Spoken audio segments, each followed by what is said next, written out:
Ipamahayag ni Deputy Chief of Police sa Santa Cruz PNP, Francisco Pania, nga sukad na destino sila sa naisgutang lungsod, balik normal na ang operasyon sa kapulisan.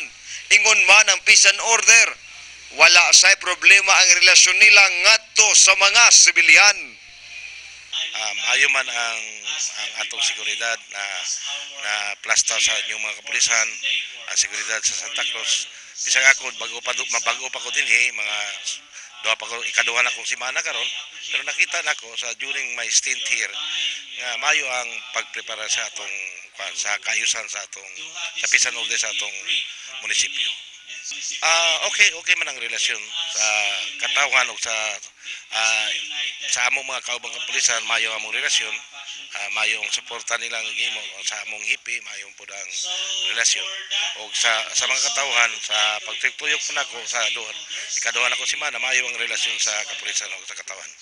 Walay problema. Gibutyag sab ni ini nga wa pa sila na matikdang illegal nga binuhatan sa lugar tungod kay bag-o pa kini sa nahisgutang dapit. Sumala pa bago pa ko diri sa di pa nakonsulto kung unsay katikaran diri sa munisipyo sa Santa Cruz. Pero paningkamutan nato nga masumpo na kaning illegal nga sugal.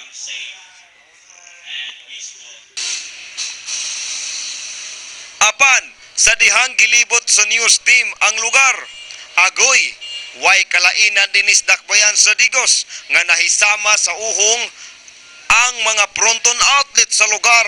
Nag-atbang rapagyod ang kapulisan, wa gyud katuod nga daplin drag kalsada ang maong fronton. Nia ang eksena sa pagpanubay sa Encuentro team.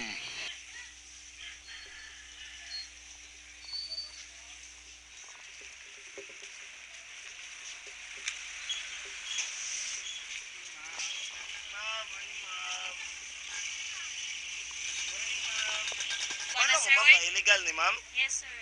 Nga, ang operate man mo, ma'am. Kabalo mo, ma'am, na illegal ni ma'am? Nagtrabaho naman mi, sir. Wala pa mo ginagop dali, ma'am.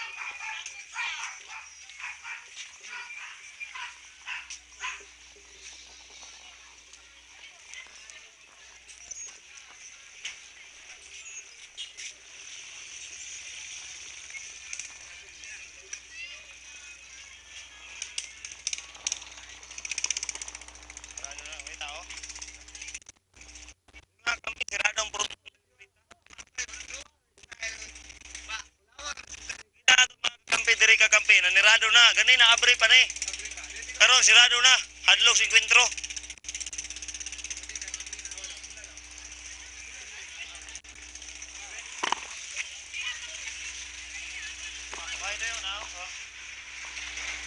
May tao mga kakampi.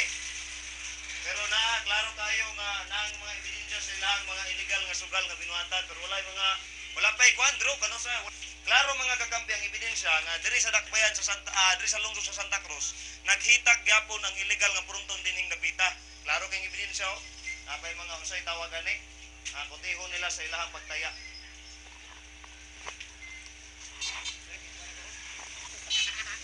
Ang mga tayador mga kakampi nakabalo nga pronto ni diring dapita. Parlor ang pangalan, direct pangalan, parlor.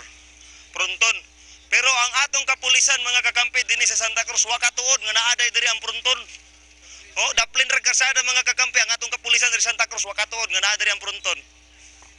Samtang dinhis dakbayan sa Digos, loyo sa pagbatikos sa radyo ug telebisyon batok illegal nga sugal, ilabi na ang pronton. Dunay pipila ka mga fronton outlet nga naga-operate. Sama ni aning nakuhaan og video nga mao ang Crystal Base. Mao ni mga igala ang mga fronton nga karon sira na. So diya sa unahan nagapon dia mga